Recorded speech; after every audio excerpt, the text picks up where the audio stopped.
Hi guys, so after the success of the Frostgrave campaign that I started a few days ago, I've gone on a little bit of a Frostgrave binge trying to get everything ready. So what I've done is I've made some tokens. Let's take a look, shall we?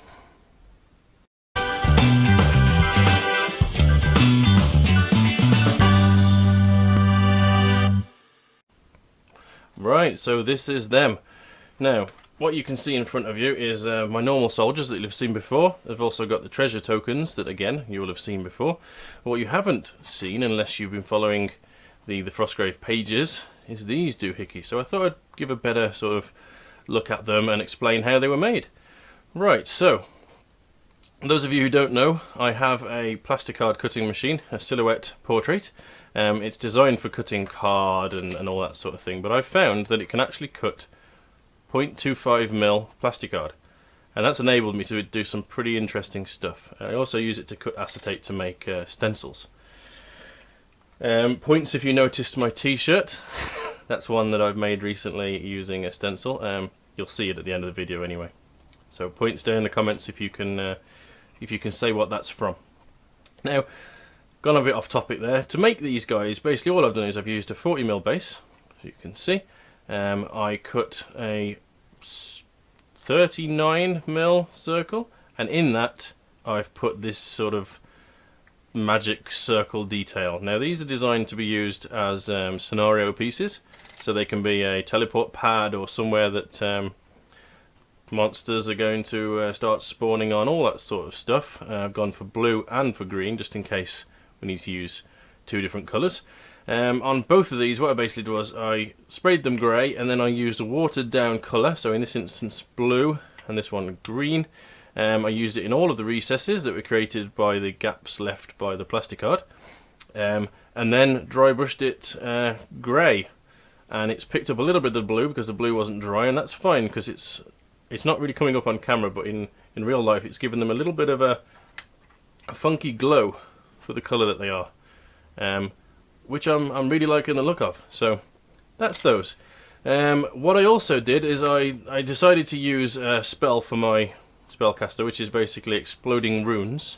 Essentially they're mines that you place down. The idea is that the spellcaster is drawing a rune on the ground, in this case a green one. I've tried to make it glow, and then if anyone comes near it, it explodes just like a proximity mine. So again, what I've done for these is I've used my 25mm bases, cut the toppers I use, which is basically a piece of styrene, textured styrene, or plastic card if you will. I used it for everything. I've got it on my warband, I've got it on the treasures, everything. The idea, I'm trying to keep it very samey all around. Then I cut some runes that I found on the internet. I think these are official ones, unfortunately, so these do actually mean something, but we can ignore that. Hopefully. Cut them with the styrene, the plastic card cutter, stuck them onto the bases, sprayed it grey, coloured the runes in with green, and then I used a sort of watered down green around the edges there to give it this sort of glowing effect all the way around. And it's come out quite nice on all of these, to be honest. I'm really quite happy. Again, it looks better in real life than it is on camera, as is always the way. So yeah, those are the two counters and what I wanted to show you guys. Now, as you can see, this is the t-shirt I mentioned, so if you're familiar with what that is, let me know in the comments. I'm keen to see who watched the show, because it's actually my favourite show out of all of the TV shows that have ever come out, ever. So yes, that's what I wanted to show you guys. Hope it's inspired somebody. There's a lot of things you need to do for Frostgrave. It's not just a matter of simply choosing 10 guys. You've got to build a load of scenery, you've got to build counters for everything, all the different scenarios, use loads of different stuff. So it's all a matter of getting all that together so that you can play.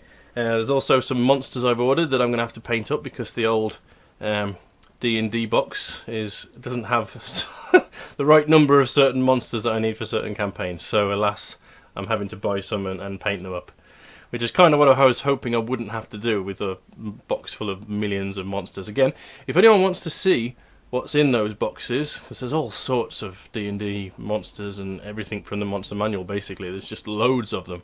If anyone wants to see that, let me know down in the comments. Also, if you've got any comments, criticism on the tokens, if you've done them a different way yourself, again, let me know down in the just down in the comments. I'm always keen to see how other people have approached the problems that I have and see what solutions they've come up with for them. Right, I've rambled on for far too long. I'm still getting back into making videos, so I think I'm a little bit rusty and probably talking ridiculously fast. So hopefully I can get on top of that soon and get back into the swing of things, getting videos out every couple of days. Right then, thank you very much for watching, and hopefully I'll see you in the next one. Stay well, guys.